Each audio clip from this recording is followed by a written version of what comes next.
Bonsoir à tous. Je vous fais cette vidéo pour vous présenter mon journal de trading dédié à Sirachart. Donc, la petite histoire, en fin de compte, c'est que Sirachart n'a pas de journal de trading digne de ce nom. J'en ai cherché en application de bureau, je n'en ai pas trouvé. J'ai trouvé des sites qui font des journaux de trading en ligne sur page web. Mais étant donné que j'aime pas ça, que ça ne m'intéresse pas, je me suis mis en tête de faire mon propre journal de trading en application de bureau. Donc c'est parti pour la présentation. Donc le programme s'appelle JT Forest C. Pourquoi? Parce que journal de trading pour Sierra Chart, tout simplement. Donc voilà. Alors ça c'est l'interface. Donc avant de commencer à l'utiliser, je vais vous expliquer un petit peu le principe. Il a fallu que je développe une studie pour Sierra Chart pour récupérer les données et les mettre dans une base de données. Et derrière, j'ai fait cette interface graphique pour aller exploiter les données de la base de données. Donc c'est parti. Donc choisir la base de données. Donc là, vous voyez en haut, on a le chemin. Donc quand vous installez la studie sur Sierra, elle crée directement un dossier TradDB et elle ira mettre dans ce dossier les bases de données. Je dis les parce qu'ici on en a deux. C'est-à-dire que si elle est posée sur un compte réel, ce sera une base de données pour compte réel. Et si elle est posée sur un compte SIM, ce sera une base de données spéciale pour SIM. Donc il y a deux bases de données, suivant ce que vous voulez faire. Comme ça, c'est évite de mélanger les comptes SIM et les comptes réels. Donc là, on va prendre le compte SIM. On charge les données. Donc voilà, vous aurez un truc comme ça, avec des statistiques, la liste de vos trades, avec un petit ascenseur là, à droite. Donc, le logiciel détecte automatiquement les comptes présents dans la base de données et vous créez un onglet par compte. Voilà, tout simplement. Si c'est la première fois que vous connectez la base de données à l'interface graphique, vous serez obligé de rentrer le capital de base manuellement pour chaque compte dont le capital de base n'est pas renseigné dans la base. Ce sera à faire qu'une seule fois, mais il faudra le faire. Pourquoi? Parce que Sierra Chart n'est pas foutu de nous fournir le capital de base de nos comptes. Il peut nous fournir plein de données, mais pas celle-là. Donc voilà. Donc vous pouvez voir, donc là vite fait sur les graphiques, on va voir la répartition du capital. Donc le capital de base, il est là, et le profit, il est là. Aujourd'hui, le profit représente 39,55% du capital de base. Après, vous avez les statistiques avancées avec le total profit, total de trade, le win rate, l'average profit, enfin bref, profit factor, recovery factor, et le graphique qui vous fait le pourcentage de gagnants et de perdants. Vous pouvez faire un rafraîchissement automatique. Je ne vais pas le faire parce que mon Sierra Chart n'est pas ouvert, mais vous réglez ici votre timer, vous cochez Update Auto, et tous les temps de temps, le logiciel ira rechercher les informations dans la base de données, voir s'il y a des nouveaux trades pour refaire les statistiques. Voilà. Vous pouvez supprimer un compte. Alors, pourquoi j'ai mis pouvoir supprimer un compte? Eh bien, parce qu'on est en prod firme et on crame les comptes, malheureusement. Et donc, quand il y a un compte qui est cramé, ça ne sert plus à rien qu'il soit dans la base de données. Donc, vous sélectionnez un compte, vous faites OK, ça va supprimer le compte et toutes les informations se référençant ou liées à ce compte. D'accord? Donc, je ne le fais pas. Là, je fais OK. J'ai pas trop l'habitude de présenter des trucs, du coup, je suis un petit peu perdu. Mais bon, ça va aller. Là, ici, on a un filtre pour ceux qui travaillent sur différents symboles. Moi, je ne travaille que sur le S, donc dans la liste, on n'en trouve qu'un seul, c'est le micro ES. Là, vous avez un filtre pour la date de début et la date de fin qui vous intéresse. Après, il y a un autre moyen de le faire qui peut être plus rapide. C'est, par exemple, ah non, c'est plus rapide, d'accord, mais seulement pour le visuel. Si vous voulez les statistiques, il faut vraiment faire comme ça. Non, je vais le faire, je suis obligé, sinon excusez-moi encore pour la présentation, hein, je suis un peu perdu. C'est pas dans mes habitudes de faire ça. J'ai pas fait comme il faut. Ah si, voilà, ça y est, c'est bon, le graphique il est à jour. Oui, alors j'avais oublié de dire ça. Petite info, tous les points, là sur ma ligne verte, tous les points orange correspondent à un trade. Donc à chaque fois que vous pointez votre souris sur un point orange, vous avez toutes les informations du trade qui s'est passé à ce moment-là. Bah, clôturé, seulement clôturé. Voilà. Donc là, on va revenir pour la suite, parce que ça va être plus pratique pour moi. En 2024, on va se mettre au 1er janvier, bim, appliquer, voilà, c'est reparti. Voilà, alors sinon vous avez ici un panel d'icônes que vous pouvez utiliser avec le graphique. Donc vous avez le zoom, hein, vous voulez zoomer juste sur cette période-là. Là, c'est pas très probant de le faire parce qu'il n'y a pas énormément de trades. Mais quand vous aurez je ne sais combien de trades, les petits points orange seront tellement collés les uns aux autres que ça va être pas très évident de choper les infobules. Donc voilà. Donc vous pouvez, grâce à ça, parce que si l'infobulle ne s'affiche pas comme il faut, eh bien, faire comme ça. D'accord? Vous pouvez refaire comme ça. Vous pouvez balader votre graphique, c'est dynamique. Vous pouvez ici, en cliquant sur la flèche, revenir en arrière et encore en arrière. Vous pouvez revenir à l'origine, où tout s'affiche. Ici, vous avez des boîtes de dialogue pour les paramètres sur le graphique. Ici également. Voilà. Moi, personnellement, je m'en sers pas parce que je n'en ai pas besoin. Voilà. Ici, vous avez, normalement, d'ailleurs, il doit y en avoir. Ah non, il n'y en a pas. Non, il n'y en a pas. Donc, vous voyez, vous pouvez en même temps ordonner par ordre croissant vos colonnes ou par ordre décroissant sur toutes les colonnes. Ici, vous pouvez ajouter une remarque. Donc là, on va test ajout remarque. Test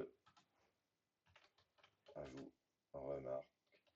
Ne me demandez pas pourquoi c'est écrit comme ça, parce que je trouvais que ça faisait mieux. Voilà, c'est pas justifié, mais je trouvais que ça faisait mieux. Voilà, donc elle est là. Voilà. Vous pouvez aussi la supprimer. Si toutefois vous êtes trompé de trade, vous pouvez la supprimer. Et là, elle n'est plus là. Ni là, ni là. Ah, il y a un résidu. Comment c'est possible? Ah, c'est parce que j'ai supprimé, j'ai pas mis à zéro. Voilà, il faut mettre à zéro. Il ne faut pas laisser la case vide, il faut vraiment mettre à zéro. Voilà, cette fois-ci c'est bon. Euh, Passons à autre chose.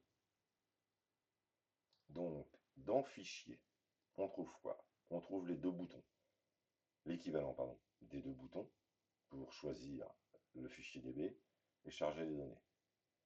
Vous avez un bouton quitter. Dans les tools, on a un système de rapport. Alors, vous avez un système de rapport en résumé et un système de rapport complet, mais en HTML. Donc, on va faire un rapport résumé. Vous pouvez choisir le compte. Là, on prend sim 1. On va mettre ça dans rapport, enregistrer. OK. On va refaire la même chose pour le rapport complet. Je vous les ferai voir juste après. On va reprendre le sim 1 aussi. On met ça dans rapport et on fait enregistrer. OK. Je vous fais voir maintenant à quoi ça ressemble.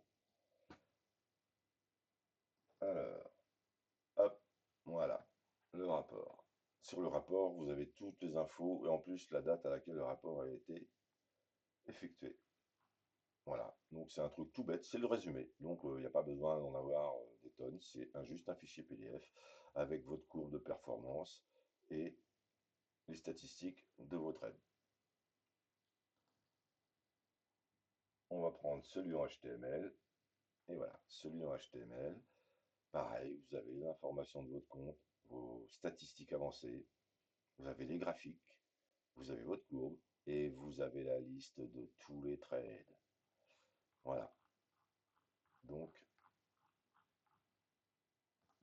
voilà à quoi ressemble le système de rapport. Après, on fait exporter. Vous pouvez exporter la liste de vos trades au format CSV ou Excel. Je le fais pour la forme, mais je ne vais pas vous faire voir à quoi ressemble un fichier CSV ou un tableur Excel. Vous savez à quoi ça ressemble. Voilà, vous sauvegardez. Et là, pareil, mais au format, c'est XLS pour le Excel.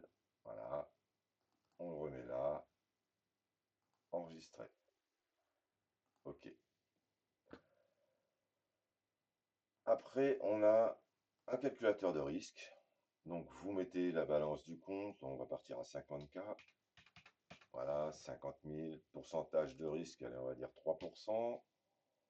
Prix d'entrée, je vais rester sur les mêmes chiffres à chaque fois, c'est plus simple. Prix d'entrée 6 000. Stop lose à 6010. Prix cible 6050. Voilà.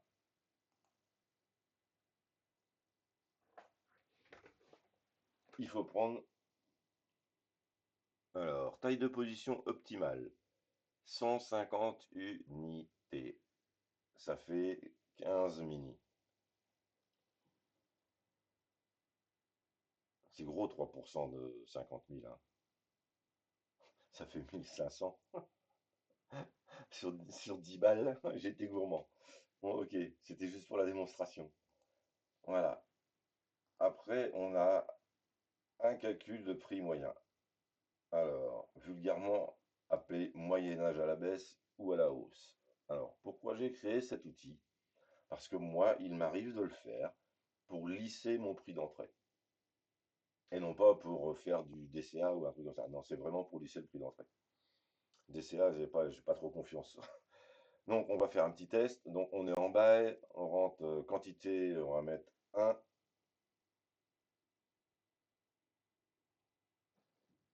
Alors, on est en micro, donc un micro. Prix moyen actuel. Alors, le prix moyen actuel, c'est le prix auquel vous avez posé votre premier trade. Donc, le prix moyen actuel, on est en bas, et pareil, on va mettre 6000. Voilà. Prix de la position supplémentaire. Mais pas de chance, le marché, au lieu de monter, il est parti en short. Du coup, on va rajouter une position supplémentaire. Et on va dire que le marché, il est descendu à 5990. 5990, tout rond. Là, vous voulez rentrer dans le marché à ce prix-là. Pourquoi? Parce qu'il y a un niveau où le marché peut potentiellement rebondir. Donc, le prix moyen cible, c'est le prix auquel vous voulez vous retrouver en positif pour sortir, même si c'est qu'avec un seul tick, mais être en positif. Donc, vous pouvez mettre quelque chose de très gros.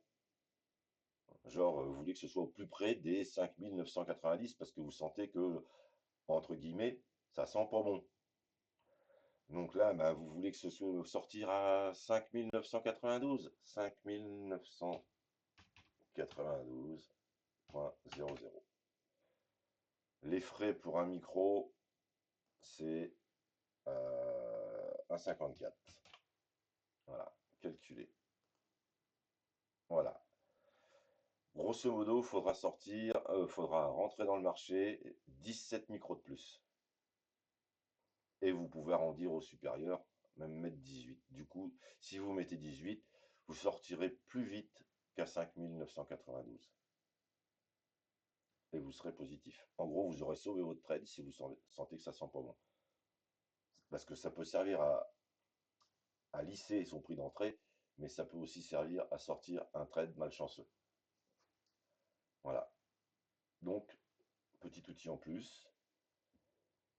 Euh, vous pouvez rajouter un trade manuellement.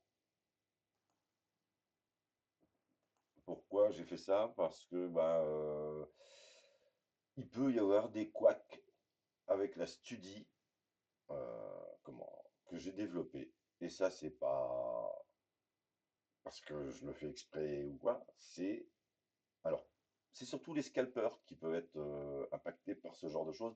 C'est très rare, hein, c'est 99,99%. C'est très très rare.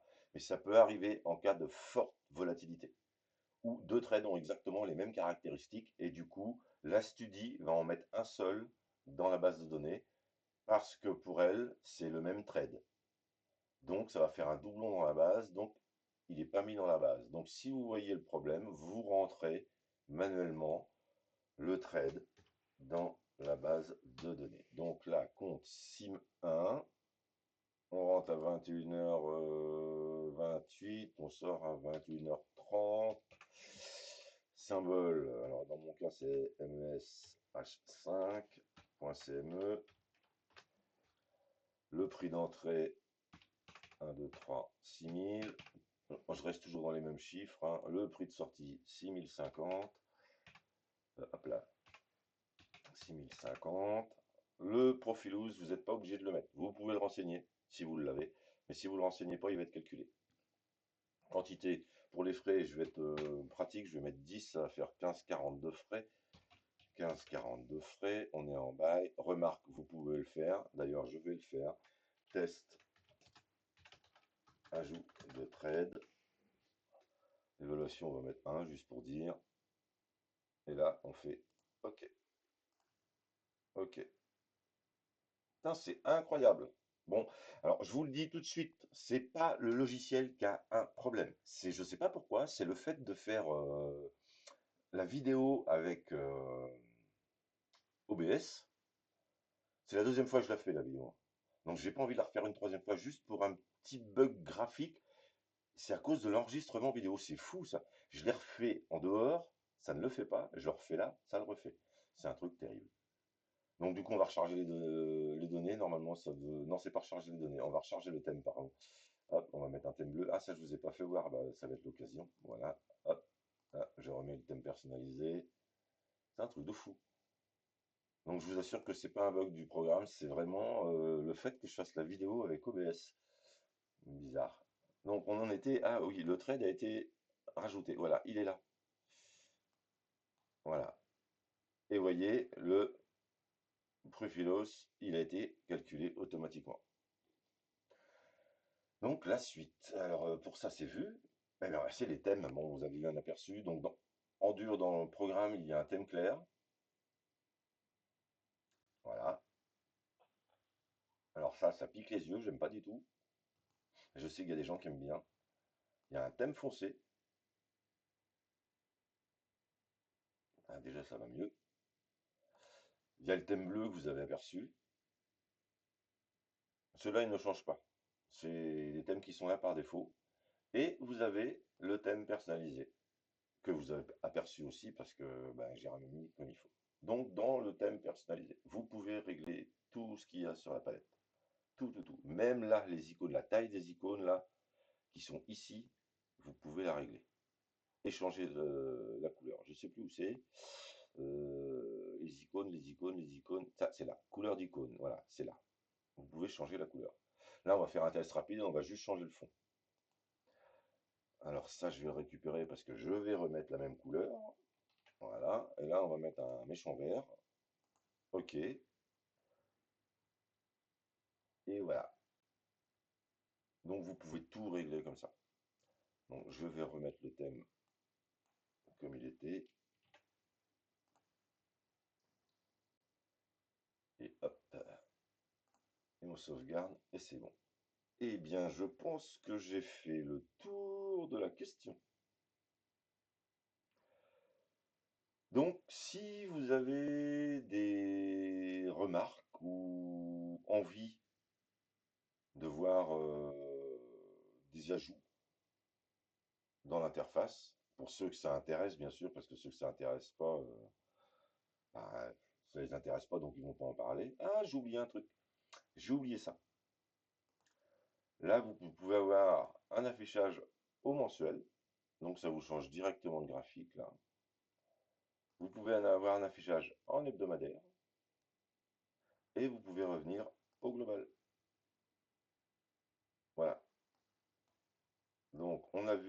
les threads, on a vu les remarques que vous pouvez mettre, on a vu qu'on pouvait supprimer un compte, on a vu que vous pouvez vous mettre en auto-synchro, que vous pouvez filtrer pour ceux qui utilisent plusieurs instruments, que, il y a un onglet par compte.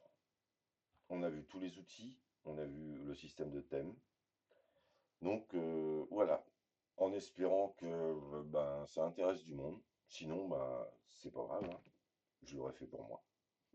Allez, merci, bonne soirée à tous. Au revoir.